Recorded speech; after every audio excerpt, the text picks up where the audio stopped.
I know this time of year is when a lot of us get really motivated to start eating healthy, and it can quickly become an overwhelming feeling. So I'm all for using the new year to kind of help boost you and put you in the right direction and give you some motivation. I think it's great for that, but I know that there's so much noise out there, especially when it comes to healthy eating. So I just want to help you guys focus on keeping things simple so it doesn't feel overwhelming or really challenging or like you need everything under the sun in your house to cook some healthy, good quality, real food for your family. There's tons of different diets out there, and yes, they can be beneficial, but what is always beneficial in those diets is just eating real whole foods and kind of limiting the processed stuff. So it's pretty simple. So this week, I'm gonna take you guys through different kinds of meals that I like to make on a weekly basis that make healthy eating really easy. They're kind of like formulas for healthy meals. So the first meal idea I have for you is a sheet pan dinner, and this is something that I make all the time. It's so easy just to put a little bit of protein and whatever veggies you want, and then just season it up and cook it on a sheet pan. It is one of my favorite healthy meals. So this first one I'm making today is a sheet pan garlic, herb, chicken, and vegetables.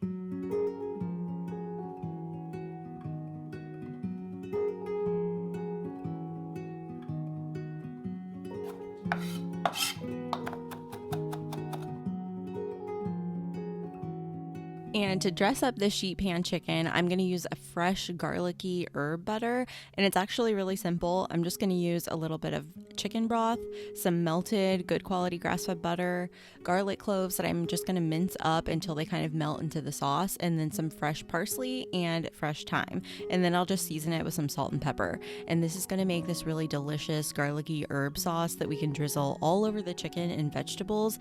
And then it also works as kind of a pan sauce once everything's done.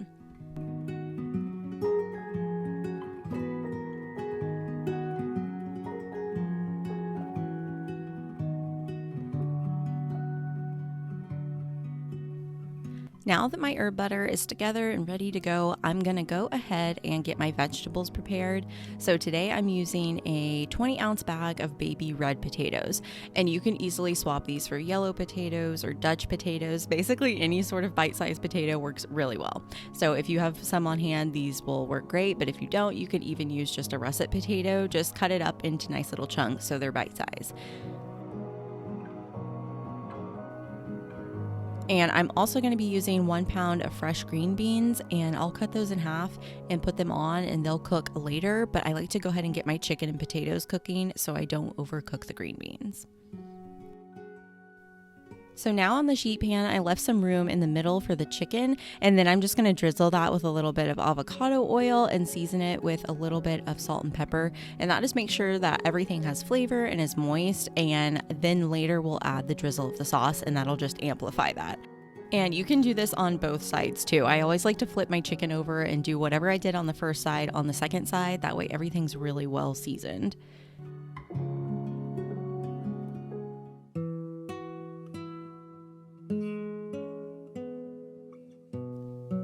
Now I'm just giving that garlic herb butter one last mix, because as that melted butter cools in the chicken broth and everything, it kind of starts to solidify it, which is totally fine, but it helps to distribute it if you just stir it one more time. So now I'm going to just drizzle that over the chicken breasts I'm using. I'm using 4 chicken breasts today that are pasture raised.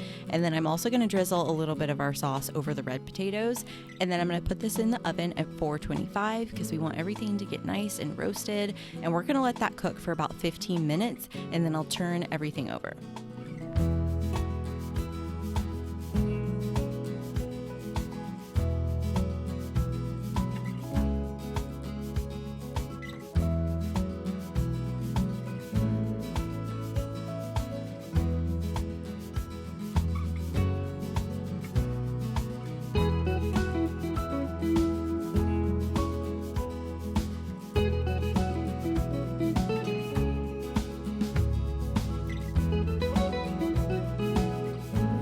Now, while my chicken and potatoes are in the oven roasting, I'm going to go ahead and start on the green beans. So for this, all I'm doing is taking a package of organic green beans, and they don't have a bunch of little strings on the end. I know I think the French style green beans tend to have those little strings on the end. So if you have those, just go ahead and cut that off and trim the little ends off. Then I'll just take the green beans and cut them in half, and this just makes it really easy to eat later, especially for the kids, but it also helps to keep everything a similar size with the potatoes so it's easy to eat.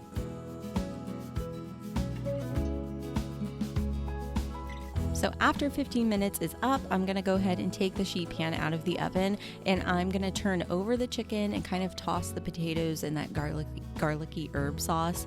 And now we can go ahead and top everything with our green beans that we prepared. And I'm just gonna put this back in the oven for another 10 to 12 minutes, or until the chicken has reached 165 degrees. You definitely don't want to undercook your chicken.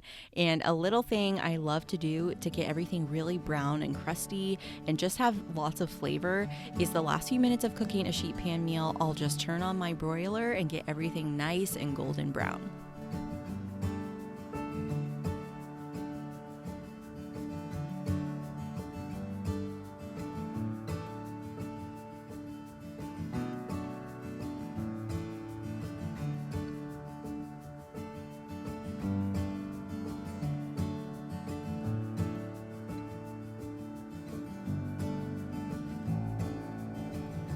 So once everything was done and I broiled it for a few minutes, I just went ahead and let the sheet pan rest on the counter for about 5 minutes or so, just so that the chicken can absorb all of those cooking liquids and everything can cool down a bit.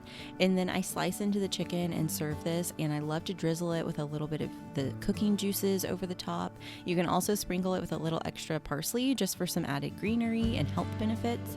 And I love this meal. It's so simple. You don't need a ton of ingredients. It's super rich and buttery, and it's just going to keep you full. And I love that it's just a simple whole food meal that you could recreate in so many different ways.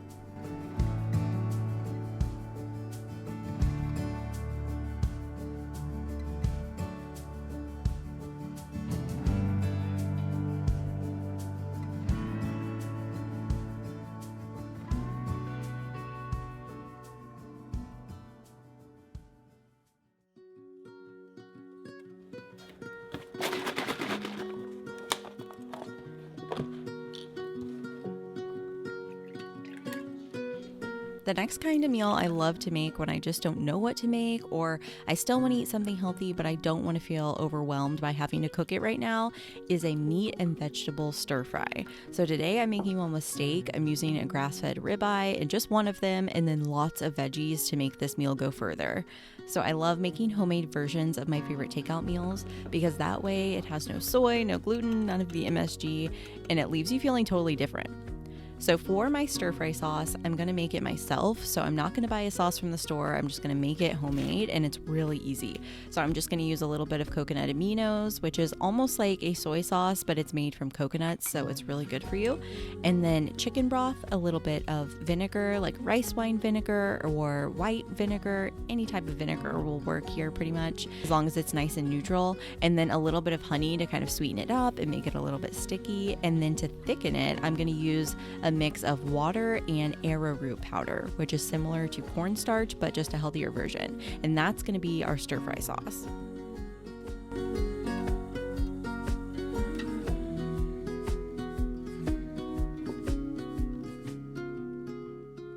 The vegetables I'm using tonight are broccoli and red bell pepper. So these are some of my favorite stir-fry veggies, and you could just go ahead and get those florets off the stem and slice up your bell peppers.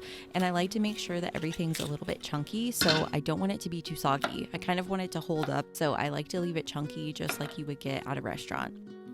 There's so many different veggies you could use in this, and if you want to grab something really practical, you could even just grab a bag of stir-fry veggies. I know grocery stores always have those little pre-packaged bags of veggies, so you could use that too. But I love just using either what's in season, what I have growing in the garden, or what I can find for a really good price. Because this is a really good budget meal. You don't have to use steak. You could use chicken. You could use just veggies, and that makes it even more inexpensive.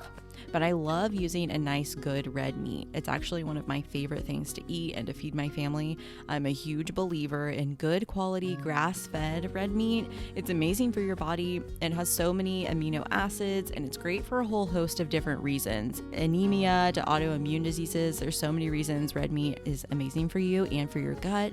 So I'm going to take my grass-fed ribeye, and I'm going to use some kitchen scissors, and I just cut it up into really thin pieces because I just want it to quickly stir fry so it stays nice and tender and doesn't get tough on us.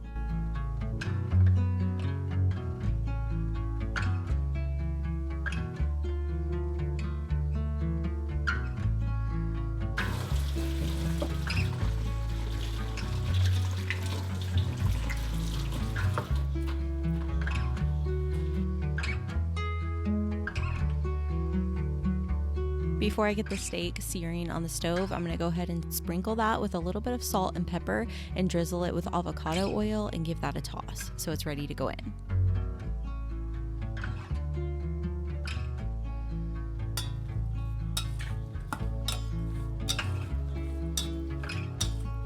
So to sear the steak, I'm going to preheat my skillet over medium-high heat, and I'm going to go ahead and throw in those steak pieces that we seasoned and cut up, and I'm just going to cook them for about 3 to 4 minutes until they're nicely browned. You want to make sure that you're careful not to overcook it or it's going to get tough.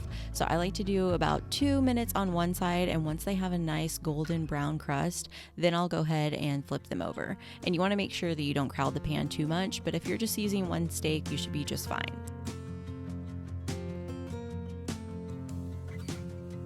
If you're using shrimp or chicken, then your cooking time is going to vary a little bit. So just kind of play around with that and make sure everything is cooked through and golden. And once it is, just go ahead and remove it from the skillet and we'll get our veggies sauteing.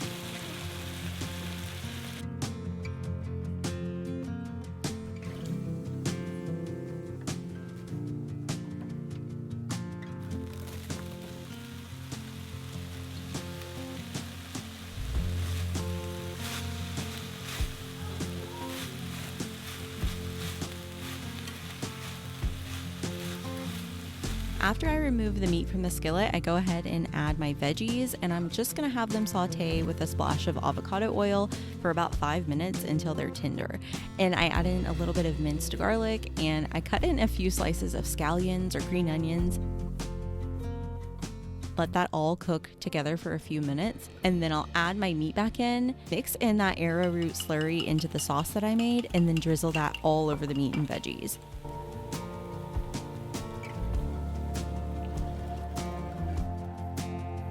I want to let that cook just for a few more minutes and kind of simmer until the sauce is thickened just how I like it.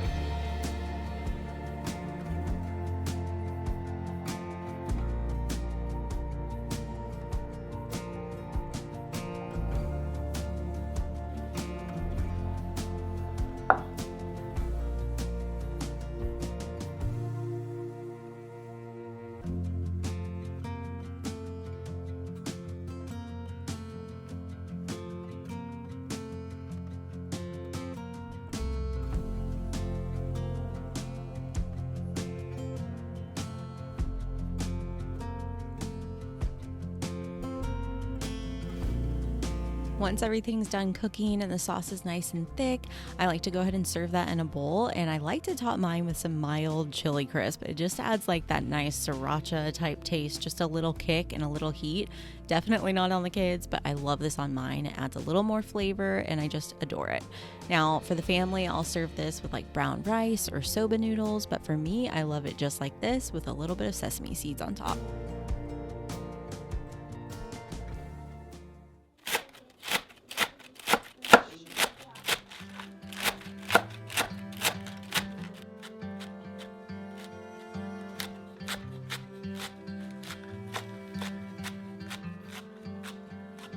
Something that's an absolute necessity for me is having plenty of salads throughout the week. I love my leafy greens, and I love finding new ways to make them just delicious but still very doable on a daily basis. And this is what I call my everyday lemony lettuce and feta salad. So it's kind of similar to a Greek lettuce salad or something like that because it has feta. But all I do is I start with about 2 hearts of organic romaine lettuce, and I chop those up nice and thinly, almost like a shredded lettuce, and then I'll put that in a large salad bowl. Then I thinly slice some green onions, and this kind of gives it that green goddess flavor. I love that kind of salad dressing, so this is like an easy version of that. I'll drizzle it with a little bit of olive oil and then sprinkle it with salt and pepper, and then I'll massage that into the greens. And then after that, once everything's nice and flavored with the salt and the olive oil, then I'll drizzle over a little bit of fresh lemon juice, and this just adds the most amazing tang and brightness, not to mention it's incredibly healthy, but it's also really delicious. Then I just take a chunk of Greek feta and I'll break that up with my fingers, or you can even cut it with a knife and make it chunky. I love that just as much. And that's it. You top it and mix it all together. And I'm telling you, this has the best flavor. It's super bright and it's easy to put together any day of the week. Learning how to make really simple side salads like this is so beneficial to your health. And it's just all about adding the good oils, massaging it in with salt and pepper to give it flavor. And something as simple as cheese, like Parmesan or feta, just will make the salad.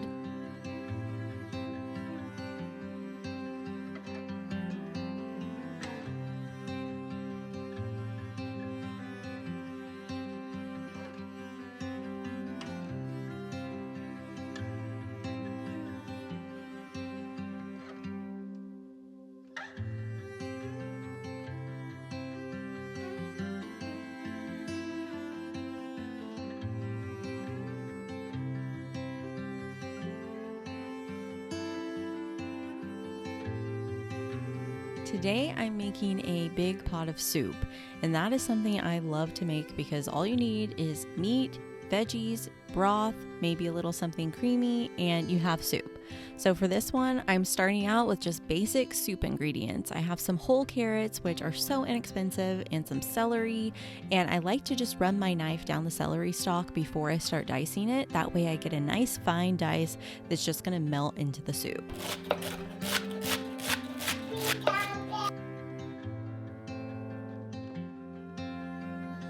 Next, I'm gonna chop a sweet yellow onion and some garlic, and these are things I always have on hand in the house because anytime I have onions, garlic, celery, and carrots, I'm halfway to having a soup. So anytime I know that I have the ingredients to throw something together. So I'm just gonna go ahead and dice up this onion. I like to dice things nice and small when I'm making soups because I like it to melt together. It really gives you that restaurant feel where everything is just blended really well and it's not super chunky, it just kind of goes together. So now I'm gonna go ahead and break up my garlic cloves and get those nice and minced.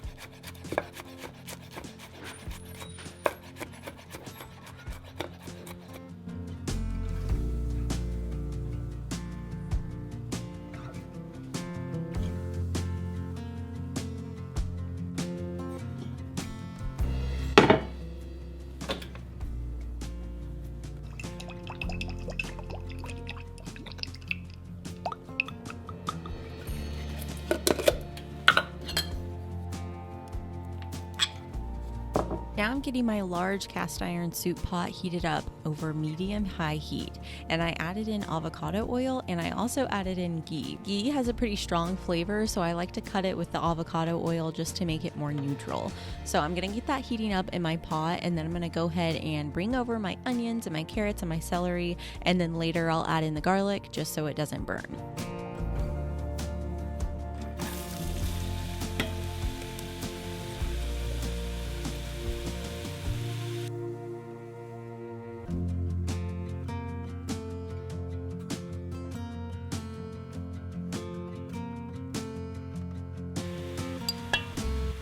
Anytime I'm cooking vegetables for soup, I always get those started first and let them cook until they're nice and softened and even have a little color on them. It adds more flavor. Then I season them with my salt and any spices and let that cook for a few more minutes just to get everything nice and toasted up. For this creamy lemon and chicken brown rice soup, I'm just using a little bit of oregano, and then I'm also going to be adding in lemon juice later, which is going to be a lot of our flavor here. And I also have a little trick that I'm going to show you guys that you've probably never seen to thicken soup before, and it's also really nutrient dense, so make sure you watch out for that. So now I just added in that garlic, and then I wanted to show you guys how I started soaking my rice earlier. So for this recipe, I'm just using about 1 cup of brown organic jasmine brown rice, and I'm going to go ahead and put that in this measuring cup just up to the 1 cup mark, and then I cover it with water and just let that sit there for about half an hour, and then it's ready to use in the soup.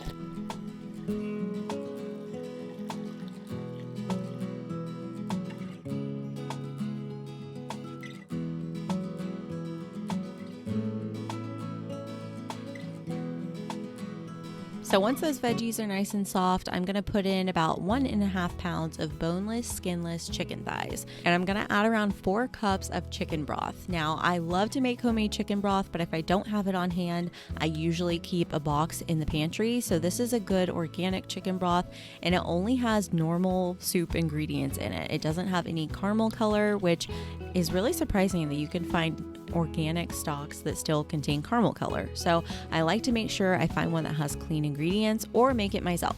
So now I'm just going to take those chicken thighs out. They've cooked for a while, and I'm going to go ahead and shred those up with a fork. I'm going to drain the water off of my rice, and then we can go ahead and add in that rice into the soup after I give it a quick rinse.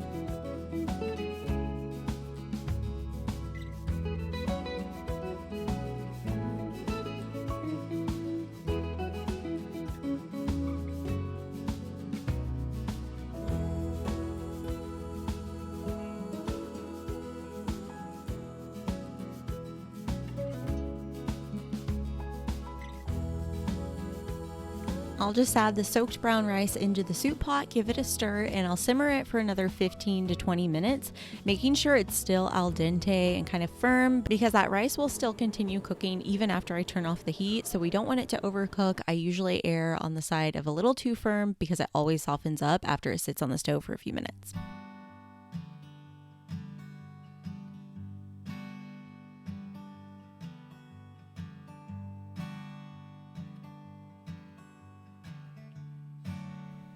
Next, I'm just separating 2 eggs, and you're not going to believe it, but this is how we're going to thicken our soup. This is a cool little trick I learned lately, and it's so much healthier than adding flours to soup. It has protein and amino acids in it, and it's a great way to use up eggs if you have chicken. So I'm going to go ahead and take 2 eggs, and then I'm going to squeeze in some lemon juice, and we're going to mix this together, and then we'll temper it before we add it into the soup, but it's going to thicken our soup up, and it doesn't taste weird at all. There's no weird texture or anything. It's just a really interesting way to thicken a soup. So I'm going to be doing this a lot more often. I think it's fantastic. So just whisk that together with that lemon juice really well, and that's going to add our zingy tang to our soup and give it more flavor. And then I'm just going to carefully ladle in a couple ladlefuls of our soup that's still hot to warm up those eggs so that they don't scramble when we add it into the big soup pot.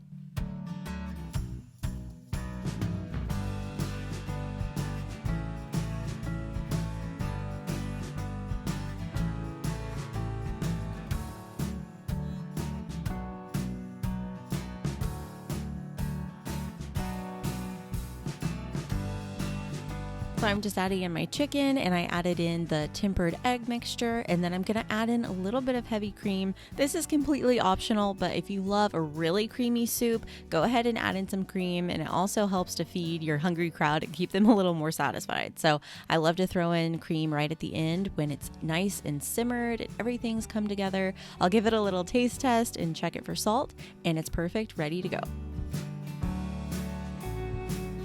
I hope my family's recipes gave you some good ideas for meals this week, and to show you that cooking healthy food does not have to be overwhelming.